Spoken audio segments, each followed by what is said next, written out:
Hey, this is Brook. I'm a guitar teacher in Cedar Rapids. I have a few students that continue to struggle with the C chord. So the C chord, you probably know it, but maybe you don't like it. It does force you to use 3 fingers covering 3 frets, and they have to really arch up. If they roll over this way, the undersides of your fingers are going to touch a string and mute it. So if you can roll it up, that will get you closer. But let's say you've already tried everything and you're really getting frustrated. Let's make that C chord shape and just drop off your index. That's going to take a lot of pressure off your hand. And then you can focus on the bass side of it with your middle and ring. That's an E and a C, leaving the G, B, and E strings open. That gives us a C major 7 chord. Let's just check that out.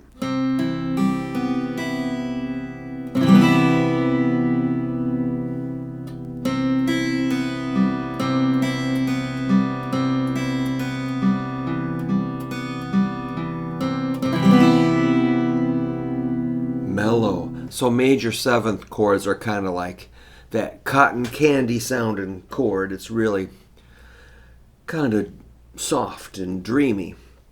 All right, so we took the pressure off by lifting up your pointer finger. Major 7 chords are pretty cool. You could also make an A minor 7 chord, which is bringing that pointer back in there. 2nd string, 1st fret, middle finger, 4th string, 2nd fret. Here we're going to hit 5 strings. So that takes the pressure off of that ring finger and you can just concentrate. I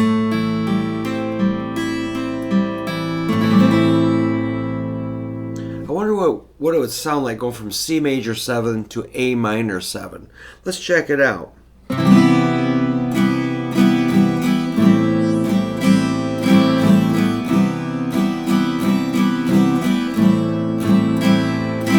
I like that exercise. So notice how we're just pivoting off of the middle finger. It's anchored.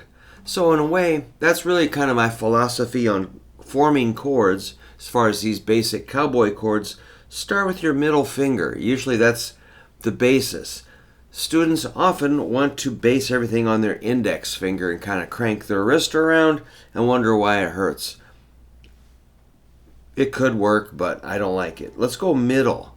And notice how your hand is more balanced when it comes on to the guitar. Middle finger. And you got these graceful fingers here, kind of wiggling in the wind there. Middle finger. So even if you want to back it up a little more, you could hit 5 strings like this.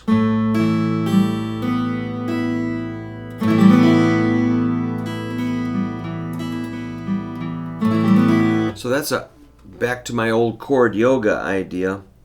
Middle finger, 4th string, 2nd fret. Let's go back to that C major 7, check it out. And to that A minor 7. I would master those 3 chords. If you're having trouble with C, just back up, master C major 7, A minor 7, then you know what I'm going to say. We're going to put them all together. You could approach it from A minor 7 to C or C major 7 to C.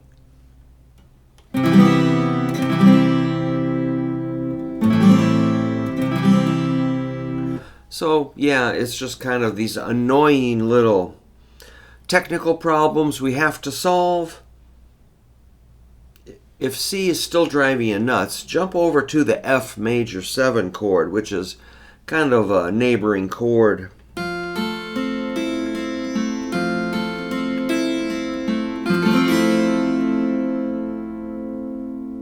So that's F, A, C, open E, 3, 2, 1, 0. Ring, middle, index, open.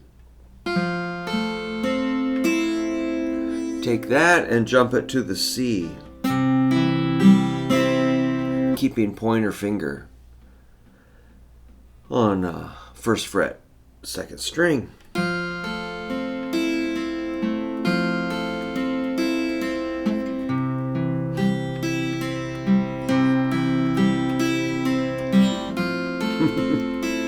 delicate.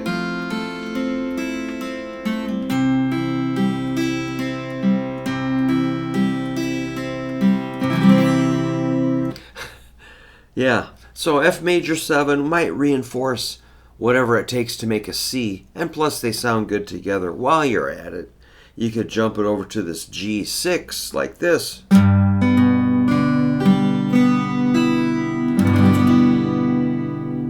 That's your middle and ring on the 5th and 6th strings, 2nd and 3rd frets.